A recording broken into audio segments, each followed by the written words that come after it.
Recette de poulet entier, c'est au restaurant que j'ai appris à réaliser cette recette incroyable et savoureuse. Allez, donc pour la recette, eh bien tout simplement, on prend un poulet entier, on le coupe en deux, on va retirer les côtes du poulet et on jette ses parties, ou alors on la garde pour faire un bouillon pour une autre recette.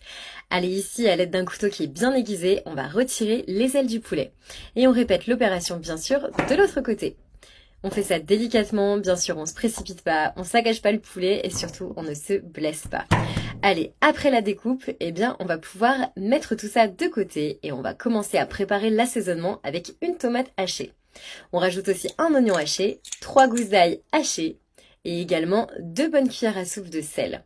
Je vais également mettre une cuillère à soupe de poivre noir, une cuillère à soupe de persil sec cette fois-ci, une cuillère à soupe de paprika et on va bien remuer ces ingrédients, bien mélanger le tout pour que ce soit bien homogène. Allez, la petite astuce ici, ça consiste à effectuer cette étape avant de préparer le poulet et de bien laisser reposer pendant 15 minutes pour que tout soit encore plus savoureux.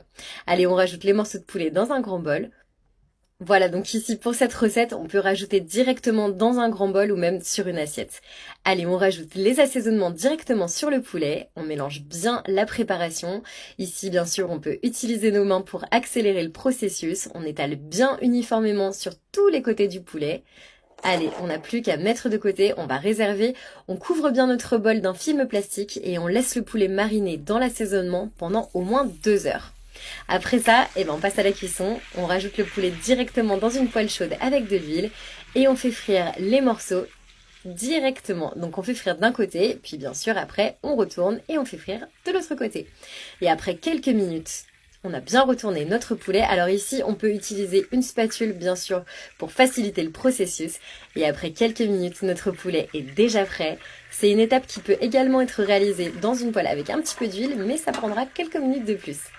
Allez, on met de côté sur une assiette et dans la même huile que le poulet, on va faire frire quelques pommes de terre pour les manger avec notre superbe recette de poulet. Donc là, on fait frire à température moyenne pour que ce soit bien doré mais pas brûlé. Et après quelques minutes, nos pommes de terre que j'ai coupées et qu'on a frites, elles sont déjà prêtes. On n'a plus qu'à les retirer à l'aide d'une spatule directement. On les réserve et on les met de côté. On enlève un petit peu l'excédent d'huile et dans la même poêle, on va rajouter d'autres assaisonnements. Allez, donc ça c'est l'assaisonnement du poulet une fois qu'on l'a retiré. Donc on fait bien revenir tout ça. Une fois que c'est bien revenu, on termine la recette. On ajoute le poulet frit directement sur les assaisonnements. Oh, moi je suis déjà en train de saliver. On ajoute nos morceaux de pommes de terre tout autour du poulet. Et pour rehausser un petit peu la saveur, on peut rajouter une cuillère à soupe de beurre directement sur le poulet. On peut également rajouter des feuilles de laurier pour renforcer l'arôme et la saveur. Allez, on termine ici par une petite quantité d'eau pour que ce soit bien moelleux et on fait cuire notre poulet pendant 5 minutes avec les assaisonnements. Et après ce laps de temps, notre poulet est prêt. J'espère vraiment que ça vous a donné envie de le déguster. On retire tout simplement le poulet de la poêle. On le sert dans une grande et belle assiette. C'est un poulet qui se marie très bien avec de la salade ou alors avec du riz. Surtout, n'oubliez pas les pommes de terre.